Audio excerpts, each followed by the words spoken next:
Hello friends, this is Prema from DSS with the continuation of Adi Masam, Adi Kirtigai Kavadi topic.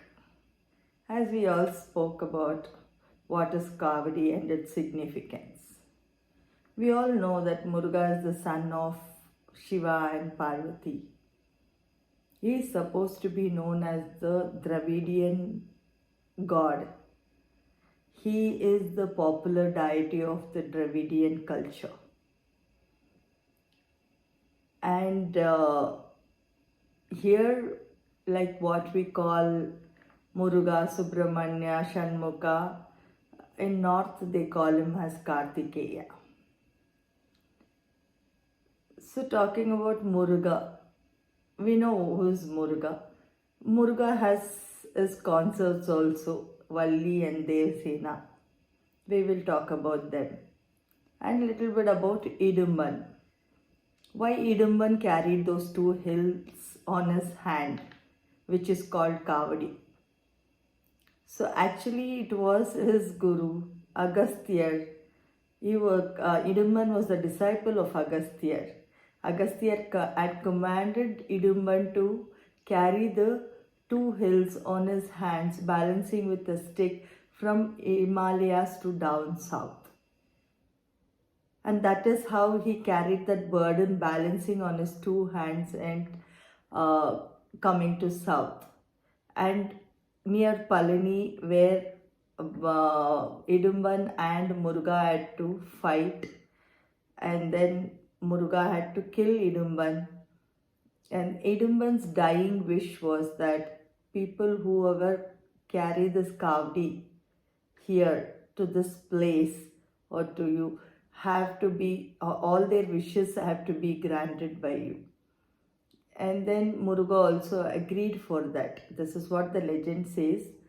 The Muruga also agreed for that, and today that is how people who carry Kavdi are blessed with good luck and harmony and whatever is your wish.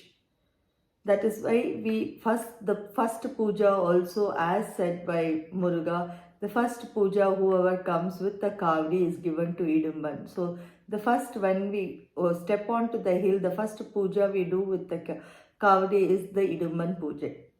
First we do that, and then only we go inside the temple and offer the Kavdi to the Lord.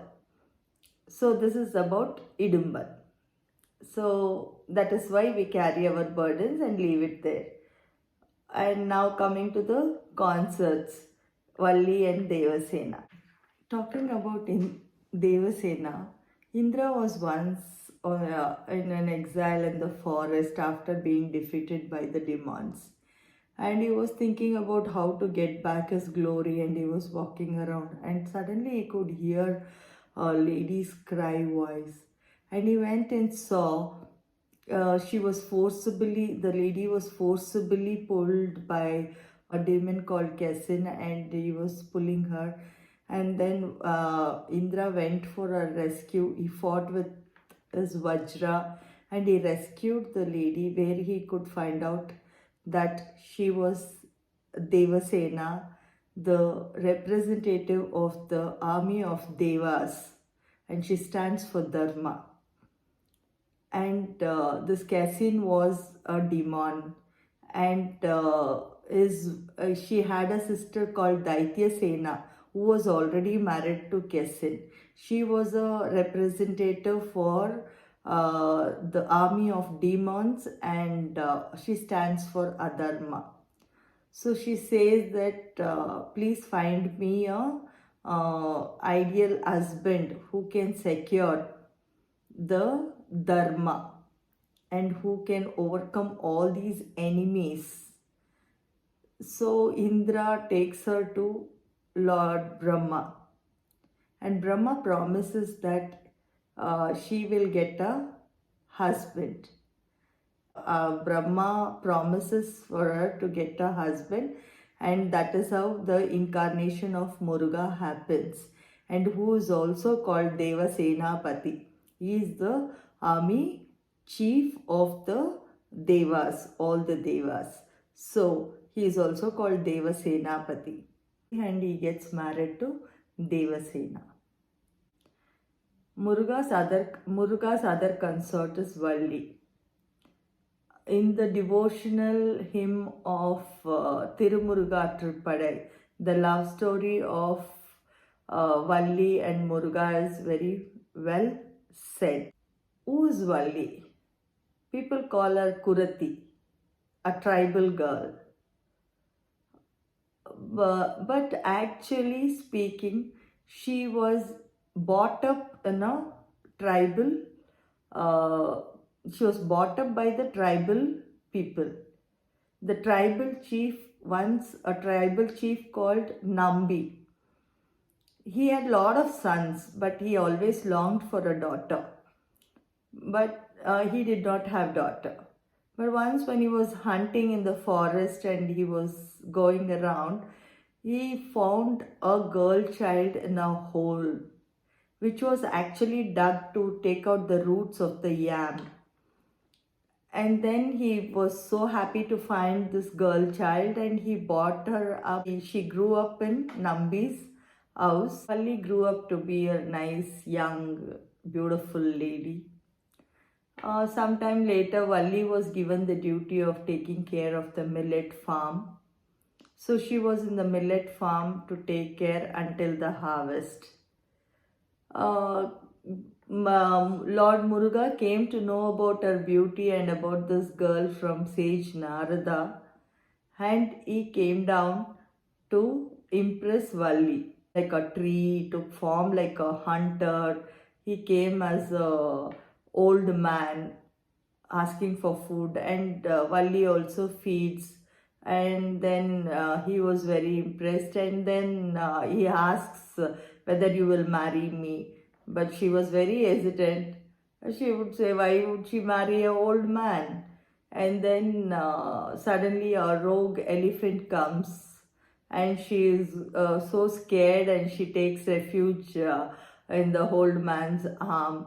And then she comes to know the real form of Muruga, and she is so happy that she would be a beloved of Muruga. It is also said that the rogue elephant that came there was Ganesha, because Ganesha wanted to help Muruga's love. And then this goes on, the love story goes on for some times. Muruga comes to see her and they have nice time. But one day the harvest is done and Nambi takes Valli back to the village. And when Muruga comes and sees there, he could see only the deserted field and nobody. And he thinks that Nambi is the villain for his love, and he goes to the village and he takes away Valli from the village to a hilltop. Then then the village people, the tribal people come to know that Valli is missing, and they think that someone has carried away, some kidnapper has carried away, and then Nambi goes, marches on the hilltop with his army to fight. But there, a rooster, it crows so loudly that the whole army with the Nambi is killed. That is the power of the rooster. I will tell you the rooster also, how Muruga got the rooster. Everybody dies there, and then Valli could not take this, like her father being dead and all. She cries, and then Muruga to again brings them all into life. And when these people come to know that their beloved god Muruga only has taken Valli, they are very happy to get her married to Muruga, and they happily get them married on the hill. So this is about how Valli is married. Symbolically, the story tells about the devotion, passion, love, and lust, and without any boundaries or religious restraints. So this is about Valli and Devasena, the consorts of Lord Muruga. So I will meet you again with another topic about Muruga next time. Until then, this is Prema signing off from DSS. Thank you.